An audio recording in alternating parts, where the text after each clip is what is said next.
श्री रामकृष्ण देव के उपदेश वचनामृत पृष्ठ क्रमांक 155 परिच्छेद 26। दक्षिणेश्वर में श्री रामकृष्ण का जन्मोत्सव। प्रभात में भक्तों के साथ। काली मंदिर में आज श्री रामकृष्ण का जन्मोत्सव है। फाल्गुन की शुक्ला द्वितीया है।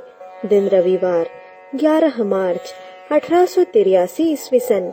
आज श्री रामकृष्ण के अंतरंग भक्त उन्हें लेकर जन्मोत्सव मनाएंगे। सवेरे से भक्त एक एक करके एकत्र हो रहे हैं। सामने माता भवतारिणी का मंदिर है। मंगल आरती के बाद ही प्रभाती रागिणी में मधुर तान लगाती हुई नौबत बज रही है। वसंत का सुहावना मौसम है।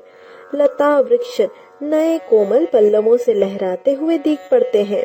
इधर श्री रामकृष्ण के जन्मदिन की याद करके भक्तों के हृदय में आनंद सिंधु उमड़ रहा है। चारों ओर आनंद समिरण बह रहा है। मास्टर ने देखा, इतने सवेरे ही भवनाथ राखाल भवनाथ के मित्र काली कृष्ण आ गए हैं। श्री रामकृष्ण पूर्व वाले बरामदे में बैठे हुए इनसे प्रसन्नता पूर्वक वार्तालाप कर रहे हैं। मास्टर ने श्री रामकृष्ण को भूमिष्ठ हो प्रणाम किया। श्री रामकृष्ण मास्टर से, तुम आए हो? भक्तों से, लज्जा घृणा भय इन तीनों के रहते काम सिद्ध नहीं होता। आज कितना आनंद होगा, परंतु जो लोग भगवान नाम में मत्त होकर नृत्य गीत न कर सकेंगे उनका कहीं कुछ न होगा। ईश्वरी चर्चा में कैसी लज्जा और कैसा भय। अच्छा, अब तुम लोग गाओ। भवनाथ और काली कृष्ण गा रहे हैं। गीत इस आशय का है, हे आनंदमय, आज का दिन धन्य है। हम सब तुम्हारे सत्य धर्म का भारत में प्रचार करेंगे। हर एक हृदय में तुम ही विराजित हो। चारों ओर तुम्हारे ही पवित्र नाम की ध्वनि गूंजती है। भक्त समाज तुम्हारी स्तुति करते हैं। हे प्रभु, हमें धन जन और मान न चाहिए, दूसरी कामना भी नहीं है।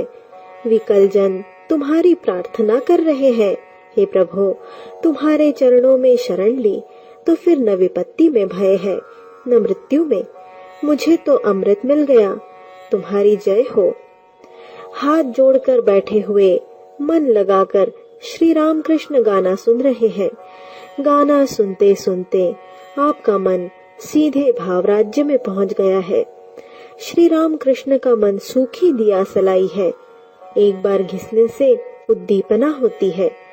प्राकृत मनुष्यों का मन भीगी दिया सलाई है। कितनी ही घिसो पर जलती नहीं, क्योंकि वह विषयासक्त है। श्री रामकृष्ण बड़ी देर तक ध्यान में लगे हुए हैं। कुछ देर बाद काली कृष्ण भवनाथ से कुछ कह रहे हैं। काली कृष्ण श्री रामकृष्ण को प्रणाम करके उठ गए। श्री रामकृष्ण ने विस्मित होकर पूछा, कहाँ जाओगे? भवनाथ, कुछ काम है इसलिए वे जा रहे हैं। श्री रामकृष्ण, क्या काम है? भवनाथ, श्रम जीवियों के शिक्षालय में बारानगौर वर्किंग मैन्स इंस्टीट्यूट जा रहे हैं। श्री रामकृष्ण, भाग्य ही में नहीं है। आज हरिनाम कीर्तन में कितना आनंद होता है, देखा नहीं? उसके भाग्य ही में नहीं था। जन्मोत्सव में भक्तों के संग सन्यासियों के कठिन नियम। दिन के 8:30 या 9 बजे होंगे। श्री रामकृष्ण ने आज गंगा में स्नान नहीं किया। शरीर कुछ अस्वस्थ है। घड़ा भरकर पानी बरामदे में लाया गया। भक्त उनको स्नान करा रहे हैं। नहाते हुए श्री रामकृष्ण ने कहा, एक लोटा पानी अलग रख दो। अंत में वही पानी सिर पर डाला। आज आप बड़े सावधान हैं। एक लोटे से ज्यादा पानी सिर पर नहीं डाला। स्नान के बाद मधुर कंठ से भगवान का नाम ले रहे हैं। धोया हुआ कपड़ा पहने 1-2 भक्तों के साथ आंगन से होते हुए काली माता के मंदिर की ओर जा रहे हैं। मुख से लगातार नाम उच्चारण कर रहे हैं। चितवन बाहर की ओर नहीं है। अंडे को सेते समय चिड़िया की दृष्टि जिस प्रकार होती है, उसी के सदृश हो रही है। काली माता के मंदिर में जाकर आपने प्रणाम और पूजा की। पूजा का कोई नियम न था। गंध पुष्प कभी माता के चरणों में देते हैं और कभी अपने सिर पर। अंत में माता का निर्माल्य सिर पर रख भवनाथ से कहा, यह लो डाब। माता का प्रसादी डाब था। फिर आंगन से होते हुए अपने कमरे की तरफ आ रहे हैं। साथ में भवनाथ और मास्टर है। भवनाथ के हाथ में डाब है। रास्ते की दाहिनी ओर श्री राधाकांत का मंदिर है, जिसे श्री रामकृष्ण विष्णु घर कहा करते थे। इन युगल मूर्तियों को देखकर आपने भूमिष्ठ हो प्रणाम किया। बाई ओर 12 शिव मंदिर थे। शिव जी को हाथ जोड़कर प्रणाम करने लगे। अब श्री रामकृष्ण अपने डेरे पर पहुंचे।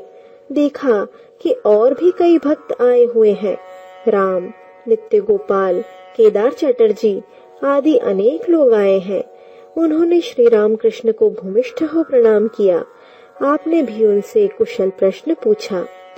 नित्य गोपाल को देखकर श्री रामकृष्ण कह रहे हैं, तू कुछ खाएगा?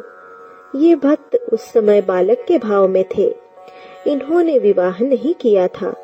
उम्र 23-24 वर्ष की होगी।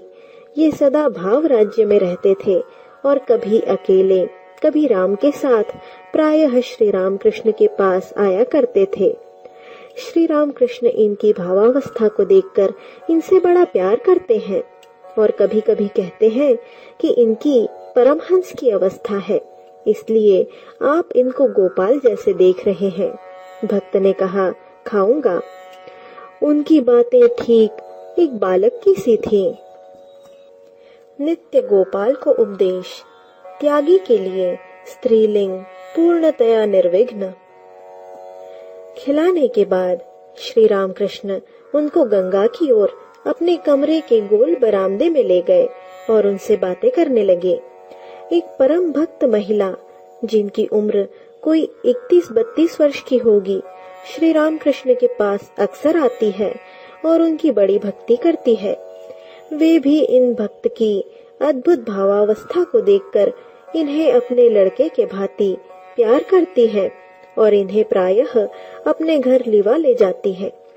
श्री रामकृष्ण भक्त से, क्या तू वहां जाता है? नित्य गोपाल बालक की तरह, हाँ जाता हूँ, मुझे लीवा ले जाती है। श्री रामकृष्ण, अरे साधु सावधान, एक आध बार जाना बस, ज्यादा मत जाना, नहीं तो गिर पड़ेगा। कामिनी और कांचन ही माया है। साधु को स्त्रियों से बहुत दूर रहना चाहिए। वहाँ सब डूब जाते हैं। वहाँ ब्रह्मा और विष्णु तक लोटपोट हो जाते हैं। भक्त ने सब सुना। मास्टर, स्वगत। क्या आश्चर्य की बात है। इन भक्त की परमहंस की अवस्था है, यह तो आप स्वयं ही कहते हैं। इतनी उच्च अवस्था होते हुए भी इनके पतन की आशंका है।